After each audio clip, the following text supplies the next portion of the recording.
সাংঘাতিক ব্যাপার হলো আপনাদের গর্বে গর্ভবতী হওয়া উচিত, কারণ আমরা নিজেরই অন্ধকারে থাকা সত্ত্বেও কিছু পোলাপেন লয়ে লইছি আলোর দিকে ফিক্কা মারবো বললা।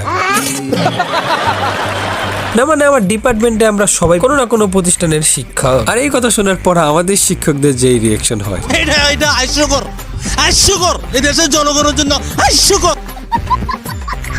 কারণ তারাই জানে আমাদের পড়ালেখা বসন্তের ওই বাতাসের মতো, যা পরীক্ষার রাত্রেই আসে। দেখা শুধু হাসছেন না, একটা লাইকও করেন।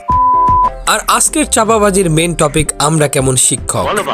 আমরা যখন ছোট ছিলাম তখন আমাদের শিক্ষকদের দেখলে 10 মাইল দূর থেকে আমরা সালাম দিয়ে কেটে পড়তাম, আর এখন আমরা স্যার ছাত্ররা মিল্লা গলাগলি ধরে স্কুলে যাই।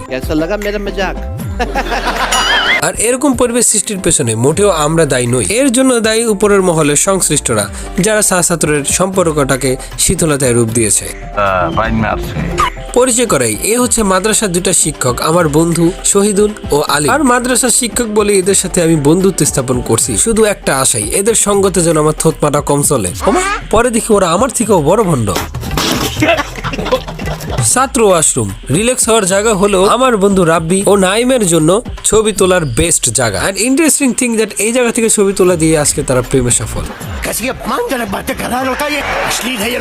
আর এই কথা শুনতে দেরি আমাদের সিঙ্গেল বোর্ডের সহসভাপতি সুজন শাহ দৌড়ে গেছে ছবি তুলতে। আর এই কথা শুনতে দেরি আমরা সিঙ্গেলদের পক্ষ থেকে এক ঝাঁক বদদোয়া দিয়ে দিছি তারে।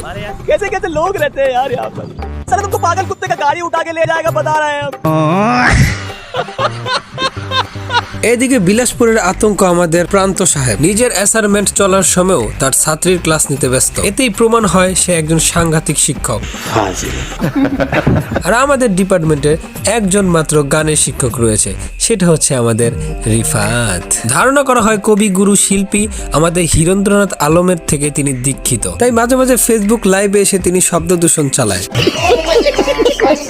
এইদিকে বান্ধবীদের বিশেষ ক্লাস নেওয়ার সময় হঠাৎ করে ধরা পড়লো আমার প্রিয় লুচু বন্ধু শুভ, আর তার এইসব ক্লাস সম্পর্কে 20 বছরের না 50 বছরের অভিজ্ঞতা নিয়ে এইসব কাজ করে থাকে। আর ঠিক এই কারণে ওরে দেখলে আমরা গর্বের সাথে ওয়াক্থু এমনি সংবর্ধনা দেই। গ্রামের চাচাতো বোন, সে আবার অভিজ্ঞ টিচার, ক্লাসরুমে বাচ্চাদের চিলা কয় তোকে পড়ালেখা আর তোরা সব গাঙে বাঁচতাছস, অথচ ওর পিছে খাড়ায় দেখি আমি ওই নিজেও বাঁচতাছে। ওইদিকে বাথরুম সিঙ্গার আমাদের বিখ্যাত আফরোজ আফরিন ও হিরো আলমের না হওয়া আপন বোন মাঝে মাঝে ফেসবুকে তার কর্কশ কণ্ঠে গান শুনিয়ে ফেসবুকবাসীর ঘুম হারাম করে দেয়।